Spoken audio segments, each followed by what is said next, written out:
گزارش ہے کہ ویڈیو کو لاسٹ تک دیکھیں تاکہ بات پوری طرح سمجھ میں آئے۔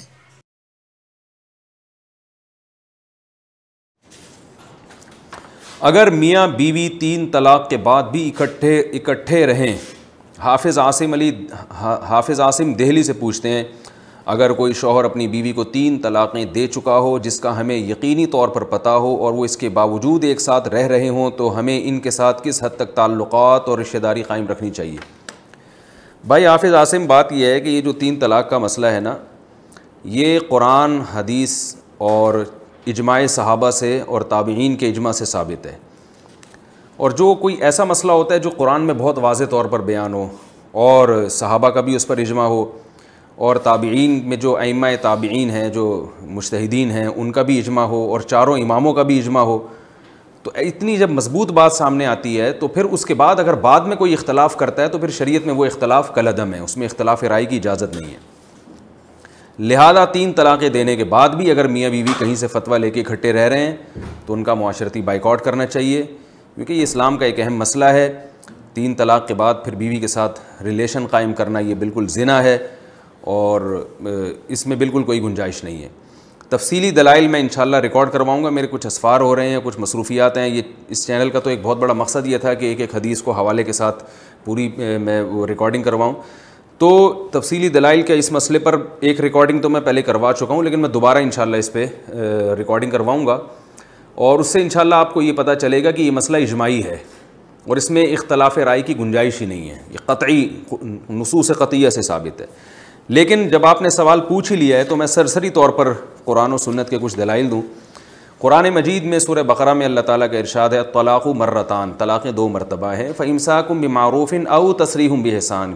یا تو عمدہ طریقے سے روک لو یا عمدہ طریقے سے چھوڑ دو۔ آگے ارشاد ہے فإن طلقها فلا تحل له من بعد حتى تنكح زوجا غيره، اگر مرد نے تیسری طلاق دے دی تو پھر عورت شوہر کے لیے حلال نہیں ہے جب تک یہ عورت کہیں نکاح نہیں کر لیتی۔ اس میں صاف طور پر اللہ نے بتایا کہ 3 طلاقوں کے بعد مرد کے پاس رجوع کا حق نہیں ہے۔ یہ جو لوگ کہتے ہیں کہ ایک مجلس میں 3 دی تو ایک ہوگی، قرآن کی یہ آیت صاف بتا رہی ہے کہ ایک مجلس ہو یا الگ الگ مجلسیں ہوں، یہ سب کو شامل ہے، کیونکہ اللہ نے فرمایا 2 مرتبہ دے دی۔ بعض لوگ کہتے ہیں 2 مرتبہ میں اگر اکٹھی 3 دے دی ہیں تو یہ 2 نہیں ایک ہی مرتبہ ہیں، یہ بھی غلط ہے۔ مرتن کا جو لفظ ہے قرآن مجید میں الطلاق مرتان، مرتن کا لفظ عربی میں ایک مجلس کے لیے استعمال ہوتا ہے اور قرآن میں دوسرے مقامات پر بھی اور احادیث میں بھی یہ ایک ہی مرتبہ کے لیے استعمال ہوا ہے، یعنی ایک مرتبہ میں بھی 3 دے دیں گے تو 3 مرتبہ کہلائے گی، وہ ایک مرتبہ نہیں کہلائے گی۔ حدیث میں آتا ہے، صحیح بخاری کی حدیث ہے کہ جس شخص نے سبحان اللہ 33 مرتبہ کہا، اور یعنی ہمیں تسبیح کا جو حکم ہے نا نماز کے بعد، بخاری مسلم کی حدیث ہے کہ 33 مرتبہ سبحان اللہ، 33 مرتبہ الحمدللہ، 34 مرتبہ اللہ اکبر، تو یہ 33 مرتبہ ایک ہی مجلس میں ہوتا ہے، یہ 33 مجلسوں میں ہوتا ہے، تو ایک ہی مجلس میں ایک لفظ کو 33 دفعہ دہرایا جا رہا ہے تو اس کو آپ صلی اللہ علیہ وسلم نے 33 مرتبہ کہا ہے، تو ایک مجلس میں آپ لفظ طلاق 3 دفعہ دہرائیں گے تو وہ 3 مرتبہ ہی کہلائے گا، اور بلکہ 2 طلاقیں بھی دیں گے تو وہ بھی 2 مرتبہ کہلائیں گی، 3 دیں گے تو وہ بھی 3 مرتبہ۔ جیسے حدیث میں آتا ہے انشق القمر علی عہد رسول اللہ صلی اللہ علیہ وسلم مرتین، آپ صلی اللہ علیہ وسلم کے دور میں چاند ٹکڑے ہو گیا مرتین، 2 مرتبہ، حالانکہ وہ ایک ہی مرتبہ میں ٹکڑے ہوا ہے، تو ہوا یہ تھا کہ چاند کے چونکہ 2 ٹکڑے ہو گئے تھے تو ان 2 ٹکڑوں کو 2 مرتبہ سے تعبیر کیا گیا ہے جو ایک ہی مرتبہ میں ہوئے تھے، کیونکہ چاند کے جو ٹکڑے ہونے کا واقعہ ہے وہ ایک ہی دفعہ ہے۔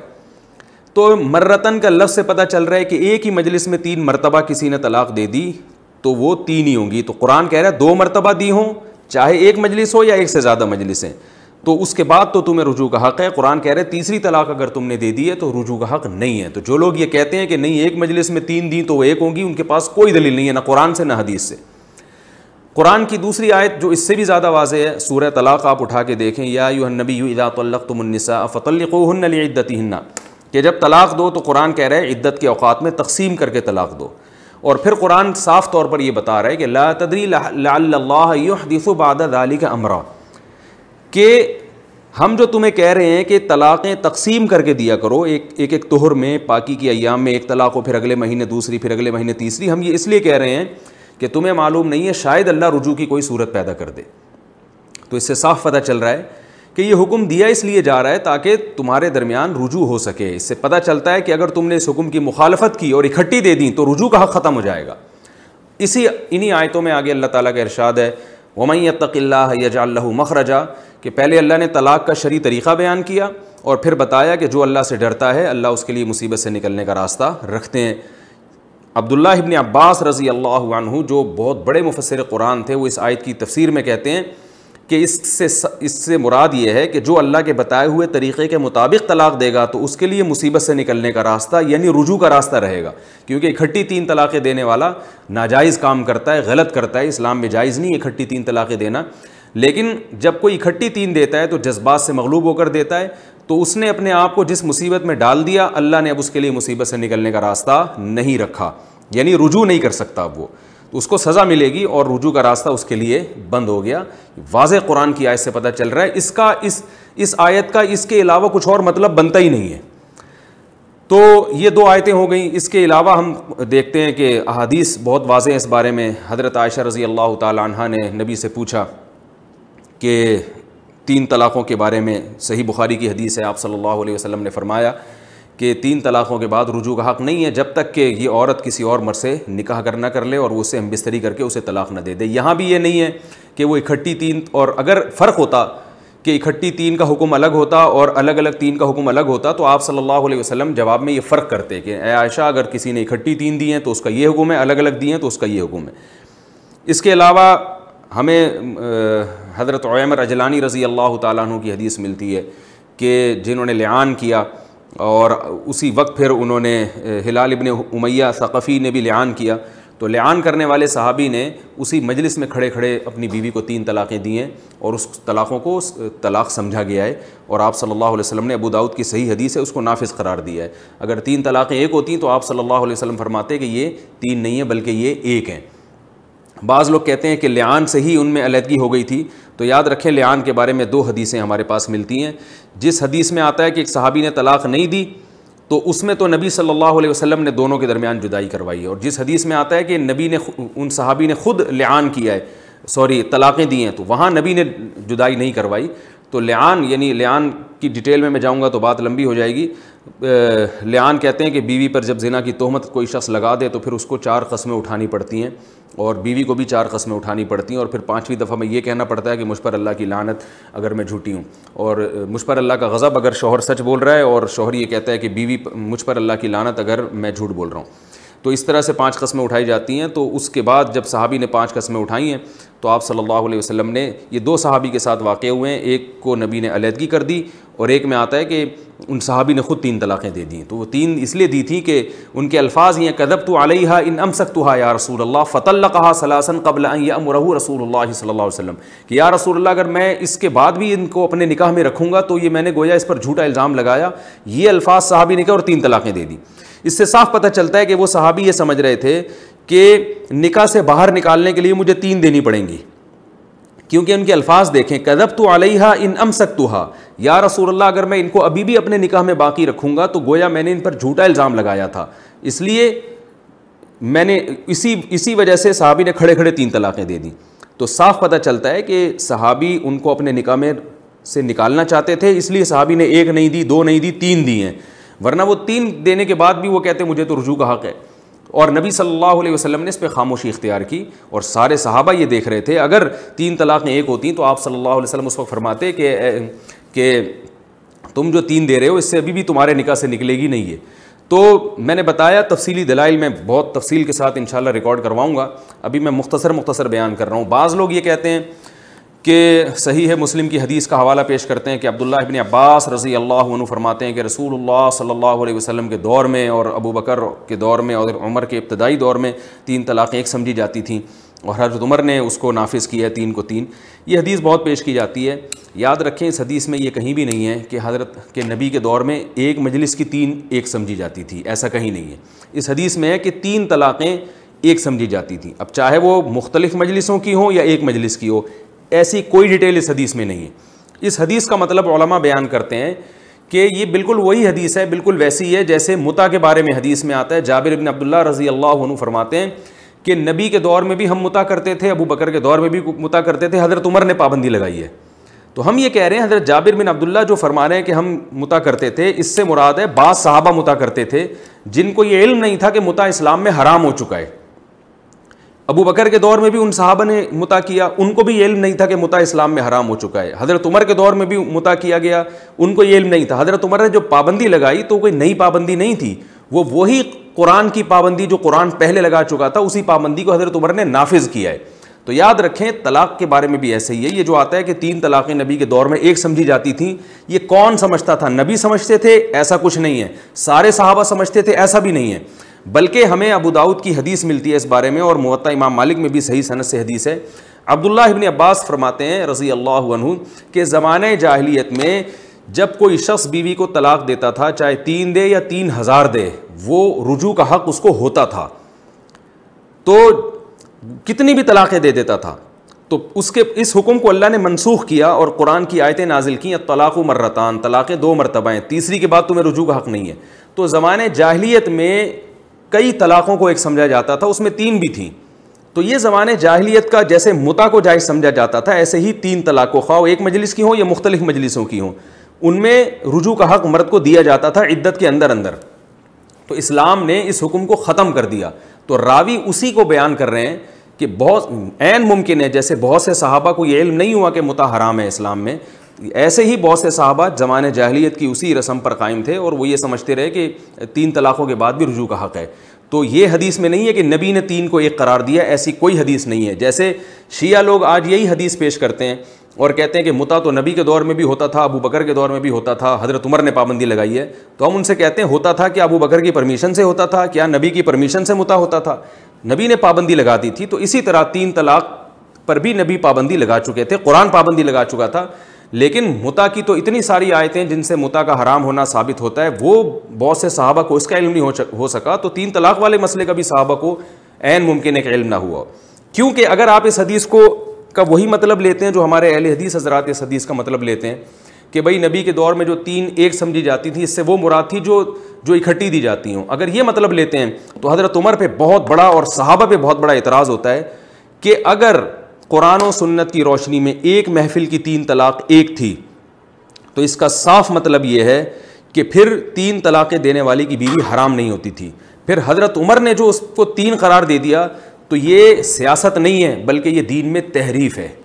یہ اتنی بڑی تحریف ہے کہ ایک حلال بیوی کو آپ حرام کر دیں اور 3rd پرسن کے لیے وہ حرام تھی اس کے لیے آپ حلال کر دیں. تو یہ بیویوں کا جو تبادلہ حضرت عمر نے معاذ اللہ کیا ہے کہ اس کی بیوی اٹھا کے اس کے لیے حلال کر دی, یہ لوگ کہتے ہیں کہ یہ سیاسی فتویٰ تھا. یہ سیاست نہیں ہے, یہ دین میں بہت بڑی تحریف ہے. اگر حضرت عمر اتنی بڑی تحریف دین میں کرتے تو آپ اپنے ضمیر سے پوچھیں کیا یہ ممکن تھا کہ صحابہ کرام اس پہ خاموش ہوتے؟ وہ تو مال غنیمت میں ملنے والے کپڑے پر صحابہ اعتراض کر رہے ہیں. حضرت عمر ایک دفعہ فرماتے ہیں کہ میں مہر کی رقم محدود کروں گا. اس پہ ایک عورت نے اٹھ کے کہا کہ آپ کون ہوتے ہیں مہر متعین کرنے والے, جب اللہ نے کہا ہے کہ آتیتم احداہن قنطارا, کہ بیوی کو کوئی سونے کا پہاڑ بھی مہر میں دینا چاہے, اس کا بھی ذکر اللہ نے کیا. حضرت عمر فوراً خاموش ہو گئے. تو وہ تو ایسا دور تھا کہ اتنی معمولی سی غلطی وہ لوگ برداشت نہیں کرتے تھے, اور حضرت عمر نے جناب قانون بنا دیا کہ وہ 3 جو ہے نا آج کے بعد سے 3 ہوں گی, یعنی جو نبی کے دور میں جو بیوی حلال تھی 3 طلاقوں کے بعد اب وہ حرام ہو جائے گی. تو یہ, اور سارے صحابہ خاموش ہو گئے. تو یہ کیسے ممکن ہے؟ یہ ناممکن ہے. یہ سیاست نہیں ہے, دین کی بدترین تحریف ہے یہ. اور ایسی بدترین تحریف صحابہ نہ حضرت عمر کر سکتے ہیں اور نہ صحابہ اس کو برداشت کر سکتے ہیں. اور کمال کی بات یہ ہے کہ صحیح مسلم کی یہ جو حدیث ہے جس میں آتا ہے کہ عبداللہ بن عباس فرماتے ہیں کہ نبی کے دور میں 3 ایک سمجھی جاتی تھیں. خود عبداللہ بن عباس کا ابو داؤد میں آپ بالکل صحیح سند کے ساتھ فتویٰ دیکھ لیں. ان کے پاس ایک شخص آیا اور کہنے لگا کہ میرے چچا نے اپنی بیوی کو 3 طلاقیں دی ہیں ایک ہی مجلس میں, تو شاید اس میں ہے کہ 1000 طلاقیں دی ہیں. تو عبداللہ ابن عباس رضی اللہ تعالیٰ عنہ فرمایا ان عمک عصى اللہ, تیرے چچا نے اللہ کی نافرمانی کی ہے, اور بانت منہ امراتہ, اس کی بیوی اس سے جدا ہو گئی ہے. اور پھر قرآن کی آیت پڑھی ومن یتق اللہ یجعل لہ مخرجا, وہی سورہ طلاق کی آیتیں کہ جو تقویٰ کی راہ اختیار کرتا ہے یعنی شریعت کے بتائے ہوئے طریقے کے مطابق طلاق دیتا ہے, اللہ اس کے لیے مصیبت سے نکلنے کا راستہ رکھتا ہے. تو تیرے چچا نے چونکہ اللہ کی نافرمانی کی ہے لہذا اللہ نے اس کے لیے مصیبت سے نکلنے کا راستہ نہیں رکھا. اب آپ سوچیں عبداللہ بن عباس صحیح مسلم کی حدیث کے راوی بھی ہیں, بتا بھی رہے ہیں کہ نبی کے دور میں 3 ایک سمجھی جاتی ہیں, تو کیا یہ پاسبل ہے کہ فتویٰ اس کے خلاف دیں؟ جو نبی کے دور میں جو چیز دیکھتے رہے ہیں اور ابو بکر کے دور میں بھی فتویٰ اس کے خلاف دیں. ہمارے جو اہل حدیث بھائی ہیں وہ یہ کہتے ہیں کہ بھئی حضرت عبداللہ بن عباس نے جو یہ فتویٰ دیا نا، حضرت عمر نے جب قانون بنا دیا تو اس قانون کو فالو کرتے ہوئے فتویٰ دیا ہے. تو یہ بات دو وجہ سے غلط ہے. نمبر ایک کہ یہ قانون سیاسی قانون اگر تھا تو یہ پھر تحریف دین کسے کہتے ہیں؟ میں نے جیسے بتایا حضرت عمر نے اگر یہ قانون بنایا ہے تو یہ سیاست نہیں ہے، تو دین میں تحریف ہے کہ حلال بیوی کو حرام کر دینا. سیاست میں یہ تو ٹھیک ہے کہ تعزیر کا قانون کہ اکٹھی 3 طلاق دینا جائز نہیں ہے، تو حضرت عمر کوڑے مارا کرتے تھے. تو یہ تو سیاست میں سمجھ میں آتا ہے کہ نبی کے دور میں کوڑے نہیں لگتے تھے، حضرت عمر نے سیاستاً تعزیری قانون جاری کر دیا، یہ تو سمجھ میں آتا ہے. لیکن حلال کو حرام کر دینا، یہ خدا کی قسم، یہ کسی تھوڑا سا بھی آپ تنہائی میں بیٹھ کے غور کریں گے، یہ کھوپڑی کسی لحاظ سے بھی اس بات کو ماننے کے لیے تیار نہیں ہوتی. اس مسئلے میں علامہ ابن تیمیہ، ابن قیم، جن کے ہم پاؤں کے خاک کے برابر بھی نہیں ہیں، وہ ہمارے سروں کا تاج ہے، لیکن اللہ کی قسم اس مسئلے میں ابن تیمیہ اور ابن قیم رحمہم اللہ تعالیٰ جیسے علاموں سے بہت بڑی غلطی ہوئی ہے. اسی وجہ سے امت نے اس غلطی کے بارے میں اس کو فالو نہیں کیا. اور ہمارے اہل حدیث علماء جو ان کے 100 دفعہ احترام کے باوجود میں کہوں گا کہ اس مسئلے میں وہ 100% غلط ہیں. اس مسئلے میں نہیں کہہ رہا کہ وہ ہر چیز میں غلط ہیں، لیکن طلاق کے مسئلے میں ان کی رائے 100% غلط ہے. کسی کو اس رائے کو فالو کرنے کی اجازت نہیں ہے، بالکل قرآن و سنت اور اجماع امت کے خلاف ہے وہ. تو یہ ممکن نہیں ہے کہ حضرت عمر تو پہلا جب یعنی مسئلہ یہ ہے کہ عبداللہ بن عباس نے کیسے یہ کر لیا کہ نبی صلی اللہ علیہ سے ایک چیز ان کی نظر میں ثابت ہے اور فتویٰ کس پر دے رہے ہیں؟ حضرت عمر کے قول پر، جبکہ وہ سیاسی فتویٰ نہیں ہے، وہ تو دین میں تحریف ہے. نمبر 2، حضرت عبداللہ بن عباس اگر حضرت عمر کے قانون کی وجہ سے 3 طلاقوں کو 3 کہہ رہے تھے تو ایک بڑا اشکال یہ بھی ہوتا ہے کہ پھر انہوں نے دلیل میں قرآن کی آیت کیوں پیش کی؟ حضرت عبداللہ بن عباس نے جب اکٹھی 3 طلاقوں کے 3 ہونے کا فتویٰ دیا تو دلیل کے طور پر قرآن کی سورہ طلاق کی آیتیں پڑھی ہیں، وَمَن يَتَّقِ اللَّهَ يَجْعَل لَهُ مَخْرَجًا. اور اگر حضرت عمر کی وجہ سے ہوتا نا تو وہ کچھ اور کہتے، وہ قرآن کی آیت نہ پڑھتے بلکہ وہ کہتے کہ عمر کا قانون ہے طلاق کی روک تھام کے لیے، حضرت عمر نے، امیر المومنین نے یہ قانون بنایا ہے، تو وہ قرآن کی آیتیں تلاوت نہ کرتے اس موقع پر. بعض حضرات یہ بھی کہتے ہیں کہ عبداللہ بن عباس سے ایک اور فتویٰ بھی منقول ہے جس میں آتا ہے کہ ایک مجلس کی 3 طلاق 1 ہوگی، وہ حوالہ دیتے ہیں. میں نے جب اس کی سند پہ تحقیق کی اور اس کی گہرائی میں گیا تو پتہ چلا کہ وہ اصل میں رخصتی سے پہلے کوئی شخص اپنی بیوی کو 3 طلاقیں دے، اس کے بارے میں عبداللہ بن عباس کا ایک قول یہ بھی ہے کہ 1 ہوگی اور ایک قول یہ ہے کہ وہ بھی 3 ہوں گی. تو یہ رخصتی سے پہلے کے بارے میں عبداللہ بن عباس کا وہ فتویٰ ملتا ہے، کیونکہ رخصتی سے پہلے کسی نے 3 طلاقیں دے دیں، اس کے بارے میں قرآن و سنت خاموش ہیں.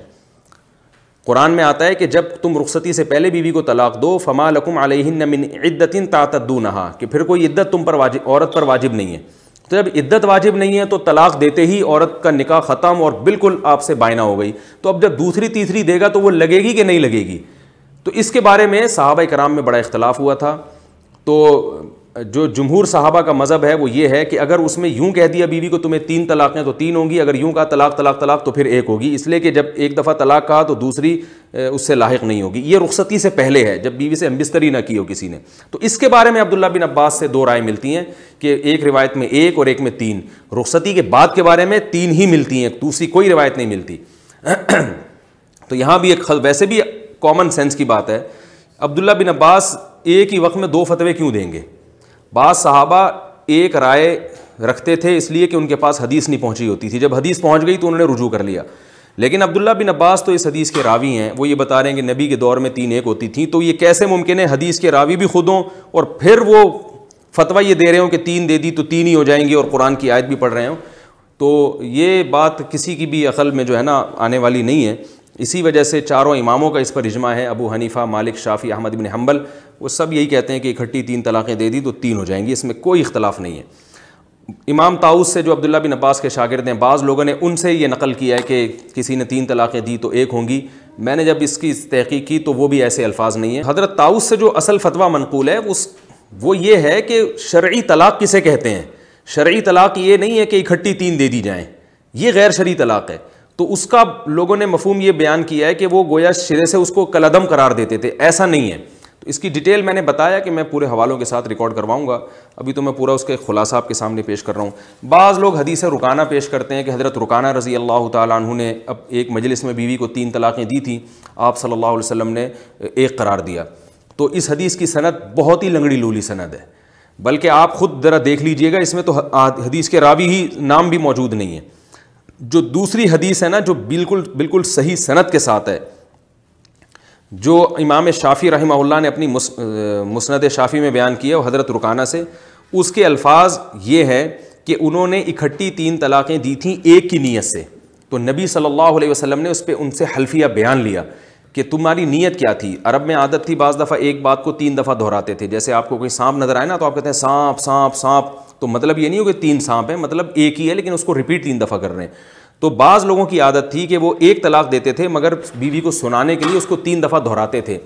تو حضرت رکانہ نے اس طرح سے طلاق دی تھی، تو نبی صلی اللہ علیہ وسلم نے ان سے حلف اٹھوایا تو آپ نے فرمایا کہ میں نے ایک ہی کی نیت کی تھی۔ تو ایسی صورت میں ہم بھی یہ کہتے ہیں کہ ایک ہوگی،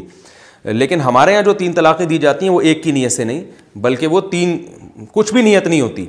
تو طلاق میں جب کوئی بھی نیت نہیں ہوگی تو جو جتنے الفاظ ہیں اتنی ہی طلاقیں ہوتی ہیں، کیونکہ رسول اللہ صلی اللہ علیہ وسلم نے ارشاد فرمایا ثلاث جدہن جد وہزلہن جد، 3 چیزیں ایسی ہیں جن کی حقیقت بھی حقیقت اور مزاح بھی حقیقت، تو اس میں وہ کالعدم نہیں ہو سکتے وہ چیزیں، اس میں آپ نے طلاق عتاق یعنی غلام کو آزاد کرنا اور رجوع کرنا، تو ان میں مذاق بھی حقیقت ہے، تو اس میں نیت ضروری نہیں ہے۔ آپ 3 دفعہ طلاق دیں، بے شک آپ کی نیت نہ بھی ہو تو بھی 3 طلاقیں ہوں گی، لیکن اگر آپ کی نیت ایک طلاق کی ہے اور آپ دوسرا اور تیسرے الفاظ صرف بیوی کو سنانے کے لیے دہرا رہے ہیں اور باقاعدہ پہلے ارادہ کرتے ہیں کہ میں ایک دے رہا ہوں، تو پھر ایک طلاق ہوگی، اور پھر اس میں قضا اور دیانت کا فرق آئے گا کہ جب عدالت کے سامنے وہ مسئلہ جائے گا یا قاضی کے سامنے جائے گا تو قاضی اس کو 3 طلاقیں قرار دے گا، لیکن فیما بینہ و بین اللہ وہ ایک ہوں گی۔ یہ تفصیلی مسئلہ ہے، میں اس میں جاؤں گا کہ قضا اور دیانت میں کیا فرق ہوتا ہے، یہ ایک الگ بحث چھڑ جائے گی۔ تو خلاصہ یہ ہے کہ حضرت رکانہ رضی اللہ تعالیٰ عنہ کی جو حدیث پیش کی جاتی ہے کہ جس میں آتا ہے کہ ایک مجلس کی 3 کو آپ نے ایک قرار دیا، وہ حدیث کی سند بالکل بھی صحیح نہیں ہے، اس پہ میں نے بہت ریسرچ کی ہے، بہت تحقیق کی ہے، اس پہ میرا ایک رسالہ بھی انشاءاللہ اس پہ عنقریب چھپ جائے گا 3 طلاقوں کے مسئلے پر، اس لنگڑی لولی سند ہے، بالکل کسی قابل نہیں ہے، اور صحیح سند سے جو ثابت ہے حضرت رکانہ سے بالکل اس کے برعکس ہے، اس میں صاف پتہ چلتا ہے کہ نبی جو قسم اٹھوا رہے ہیں اسی وجہ سے کہ اگر حضرت رکانہ قسم نہ اٹھاتے تو آپ صلی اللہ علیہ وسلم اس کو 3 ہی قرار دیتے۔ دیکھیے عبداللہ بن عمر رضی اللہ تعالیٰ عنہ سے بخاری اور مسلم کی صحیح حدیث ہے، ان کا واقعہ ہے بخاری اور مسلم میں کہ انہوں نے اپنی بیوی کو حالت حیض میں طلاق دی، ایک طلاق، آپ صلی اللہ علیہ وسلم کو غضبناک ہوئے اور آپ نے ان کو رجوع کا حکم دیا، کیونکہ حالت حیض میں طلاق دینا بھی ناجائز ہے، تو آپ صلی اللہ علیہ وسلم کا غضبناک ہونا بھی ٹھیک اور رجوع کا حکم دینا بھی ٹھیک، کیونکہ طلاق ایک تھی۔ لیکن سنن نسائی کی صحیح حدیث ہے، محمود ابن لبید رضی اللہ عنہ سے مروی ہے کہ ایک شخص نے اپنی بیوی کو اکٹھی 3 طلاقیں دی، جب آپ کو پتہ چلا تو قام غضبانا، آپ غضبناک ہو کر کھڑے ہو گئے اور فرمایا ایلعب بکتاب اللہ وانا بین اظہرکم، اللہ کی کتاب سے کھیلا جا رہا اور میں تمہارے درمیان موجود ہوں۔ اتنا غضب آیا کہ ایک شخص کھڑا ہوا، اس نے عرض کیا یا رسول اللہ آپ مجھے اجازت دیں میں اس کی گردن اڑا دوں، تو لیکن یہاں رجوع کا نہیں ہے، حالانکہ 3 طلاقیں دینے میں زیادہ نقصان ہے بنسبت حالت حیض میں ایک طلاق دینے کے، مگر یہاں رجوع کا حکم نہیں ہے، وہاں رجوع کا ہے۔ اس سے صاف پتہ چلتا ہے کہ یہاں چونکہ 3 تھیں اس لیے رجوع کا حکم نہیں ہے، وہاں ایک تھی وہاں رجوع کا حکم دیا جا رہا ہے۔ بعض لوگ کہتے ہیں بھائی حدیث میں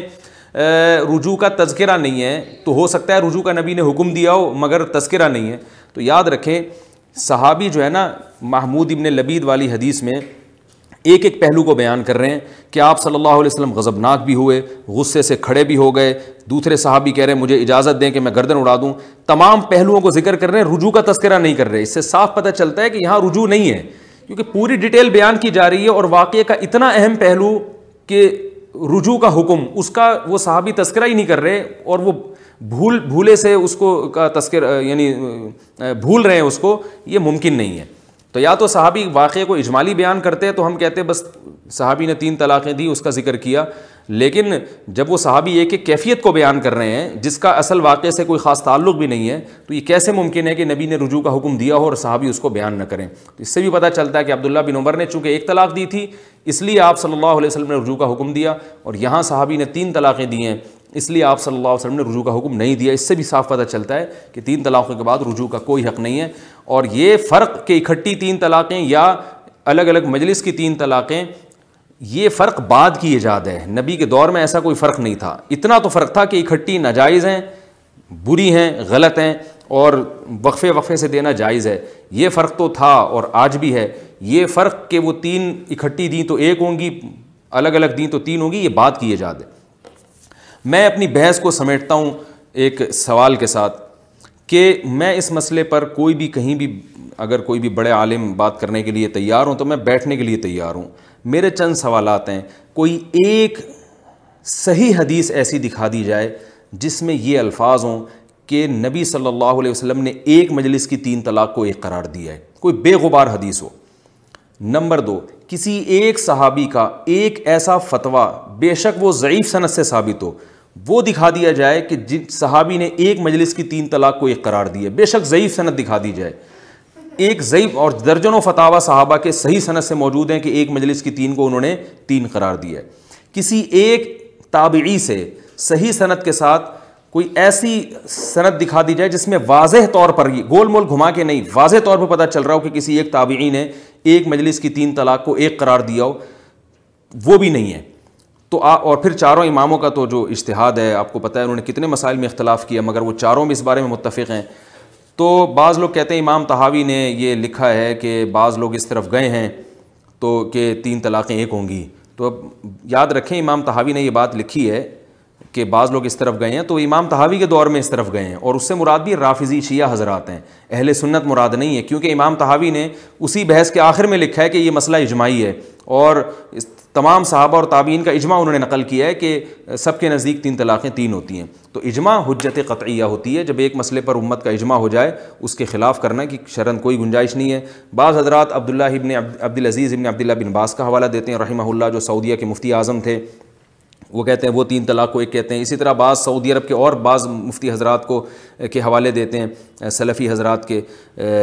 جو بڑے بڑے علماء ہیں وہ بھی ہمارے لیے قابل احترام ہیں، ان کے حوالے دیتے ہیں کہ بھئی وہ بھی islamweb.com کے نام سے ایک ویب سائٹ ہے، اس کے حوالے دیتے ہیں کہ سعودی عرب کے ایک بہت بڑے عالم ہیں عبداللہ ابن عبد الرحمن ابن جبرین، یا اور صالح المنجد رحمہم اللہ، ان جیسے بڑے بڑے علماء کے حوالے دیتے ہیں کہ وہ 3 کو ایک کہتے ہیں۔ تو یہ انڈیا پاکستان کے علماء ہیں جو 3 کو 3 کہہ رہے ہیں۔ تو یہ بات خوب یاد رکھیں، شیخ بن باز، عبداللہ ابن باز، شیخ صالح العثیمین، یہ بڑے عالم تھے، ہم ان کی خاک کے برابر بھی نہیں ہیں، اور ہمارے لیے یہ قابل احترام ہے، مگر غلطی سے پاک ذات صرف اللہ کی ہے۔ تو یہ عجیب بات ہے کہ تمام صحابہ کو آپ نے ایک طرف رکھ دیا، تمام تابعین کو آپ نے ایک طرف رکھ دیا، چاروں اماموں کو جو تابعین تبع تابعین کے دور کے تھے، جن کو پوری امت فالو کرتے ہیں، ان کو ایک طرف رکھ دیا۔ ان تمام کو نظر انداز کر کے آپ شیخ صالح العثیمین کے فتوے کو فالو کر رہے ہیں، بن باز کے فتوے کو فالو کر رہے ہیں۔ تو قیامت میں جب اللہ آپ سے سوال پوچھے گا تو کیا آپ کے پاس جواب ہوگا؟ دیکھیں وہ بن باز کی جو رائے تھی، وہ جس چیز کو انہوں نے برحق سمجھا بیان کر دیا، شاید قیامت میں بھی ان کی بخشش ہو جائے۔ اللہ ان سے پوچھے گا تو کہیں گے اللہ ہماری سمجھ میں یہ آیا۔ لیکن میں عامی آدمی کی بات کر رہا ہوں کہ آپ کس بیس پر ان کی رائے کو، ان کے فتوے کو فالو کر رہے ہیں۔ آپ کہتے ہیں کہ قرآن و سنت کی روشنی میں ان کا فتویٰ مدلل ہے، تو قرآن و سنت تو کیا چاروں اماموں نے اور صحابہ کو قرآن و سنت سمجھ میں نہیں آیا؟ اور یہ جو میں نے ایک مختصر ایک بات ریکارڈ کروائی ہے، اس کا کیا جواب ہے آپ کے پاس؟ تو یہ کیسی بات ہے کہ شیخ صالح العثیمین اور بن باز اور البانی رحمہم اللہ، ان کو قرآن و سنت سمجھ میں آ گیا، اور اتنے بڑے بڑے ائمہ اعلام، عبداللہ بن عباس، عبداللہ بن مسعود، عبداللہ ابن عمر، حضرت ابو ہریرہ، پھر حضرت عمر، پھر حضرت علی، پھر حضرت عثمان، یہ سارے کے سارے جناب فتوے دیتے آ رہے ہیں کہ 3 ہوگی۔ جو میں نے بتایا، میں دوبارہ بار بار تکرار کر رہا ہوں، میں کلپ میں انشاءاللہ ان کی تمام کی سندیں آپ کے سامنے پیش کروں گا۔ اور پھر ابو حنیفہ، امام مالک، امام شافعی، امام احمد حنبل، تو اور پھر صدیوں تک اسی رائے کو امت فالو کرتی رہی ہے۔ حدیث میں تو آتا ہے لا تجتمع امتی علی ضلالہ، میری امت گمراہی پہ کبھی جمع نہیں ہوگی، تو صدیوں تک گمراہی پر جمع رہی ہے۔ تو یہ کیسے ممکن ہے بھائی؟ تو اس لیے اللہ کا واسطہ دے کے کہتا ہوں کہ اپنی جانوں پر رحم کریں۔ یہ بیوی کا حلال اور حرام ہونا یہ چھوٹا مسئلہ نہیں، بہت اہم بڑا مسئلہ ہے۔ تو اس میں اہل حدیث علماء سے گزارش کروں گا میں کہ آپ اللہ کا واسطہ اس میں امت میں اختلاف پیدا نہ کریں، اور اس میں وہی رائے کو فالو کریں جو اجماعی رائے ہے، اجماعی امت جس پہ چلا آ رہا ہے۔ ٹھیک ہے، میں مانتا ہوں بعض دیوبندی حضرات نے بھی لکھ دیا ہے کہ اختلاف ہے اس مسئلے میں، بعض نے بھی لکھ دیا، تو لکھنے پر کوئی بھی کچھ بھی لکھ سکتا ہے۔ جب آپ دلائل کی دنیا میں جائیں گے تو کہیں کچھ بھی نہیں ملتا، کسی بھی صحابی سے، کسی بھی تابعی سے کچھ بھی نہیں ملتا اس بارے میں۔ ملتا ہے تو یہی ملتا ہے کہ اکٹھی 3 طلاقوں کو انہوں نے 3 ہی قرار دیا ہے۔ تو یہ مسئلہ اس لیے اجماعی ہے۔ میری جو رسالہ ہے ان قریب انشاءاللہ چھپ جائے گا، وہ رسالہ میں نے لکھا تھا تقریباً آج سے 11-12 سال پہلے، لیکن چھاپنے کی نوبت ہی نہیں آئی اب تک۔ تو اس میں جو میرا ہدف ہے وہ یہ نہیں ہے کہ 3 طلاقیں 3 ہوتی ہیں، بلکہ اس رسالے کا عنوان اصل میں یہ ہے کہ 3 طلاقوں کا 3 ہونا یہ اجماعی ہے، قطعی ہے، اس میں اختلاف رائے نہیں ہے، بعد میں اختلاف پیدا کیا گیا ہے۔ تو اس کا موضوع ہی یہی ہے، اور میں انشاءاللہ اس میں بہت مدلل میں نے بات کی ہے۔ وہ رسالہ بھی انشاءاللہ شائع کر دیا جائے گا، آپ حضرات اس کا بھی مطالعہ کریں۔ تو اس لیے اگر کوئی 3 طلاقیں دینے کے بعد دوبارہ زوجہ کو ساتھ رکھتا ہے اس کی اسلام میں کوئی گنجائش نہیں ہے، اور ایسے لوگوں سے بائیکاٹ کرنا چاہیے۔ اگر وہ بن باز کا حوالہ دیں فتوے کا، شیخ صالح عثیمین کا حوالہ دیں، تو آپ ان سے کہیں بھائی وہ ہمارے لیے قابل احترام عالم تھے، پرہیزگار تھے، وہ ٹھیک ہے، لیکن سوال یہ پیدا ہوتا ہے کہ ان سے بڑے بڑے علماء ان کا فتویٰ اس کے خلاف ہے، اور وہ چاروں امام ہیں، ابو حنیفہ، مالک، شافعی، احمد بن حنبل، اور صحابہ کرام ہیں، تابعین ہیں، پوری ایک جماعت ہے ان کی، حضرت عمر ہیں، حضرت عثمان ہیں، حضرت علی ہیں، ابو بکر رضی اللہ عنہ سے اس بارے میں کچھ منقول نہیں ہے، تو سب کے یہ حضرت علی سے بھی یہی منقول ہے صحیح سند کے ساتھ، حضرت عثمان سے بھی، حضرت عمر سے بھی، تو یہ سب ہی ایک طرف ہیں، اور آپ کیسے یعنی ایک عالم کی رائے کو فالو کر رہے ہیں، تو یہ غلط ہے۔ اور اگر آپ کہتے ہیں میں قرآن و سنت کو فالو کر رہا ہوں، تو قرآن و سنت کے یہ جو قرآن کی آیتیں ہم نے پڑھی ہیں اس کا جواب دیں آپ، کوئی جواب نہیں ہے کسی کے پاس اس کا۔ اس لیے میں اپنی بات کو آخر میں دوبارہ دہراؤں گا کہ اگر یہ کیونکہ حدود اللہ سے اس کا تعلق ہے، اگر کسی نے 3 دے دیے ہیں تو شوہر اگر کہیں سے فتویٰ لے بھی آتا ہے تو بیوی کے لیے جائز نہیں اس کے پاس رہنا۔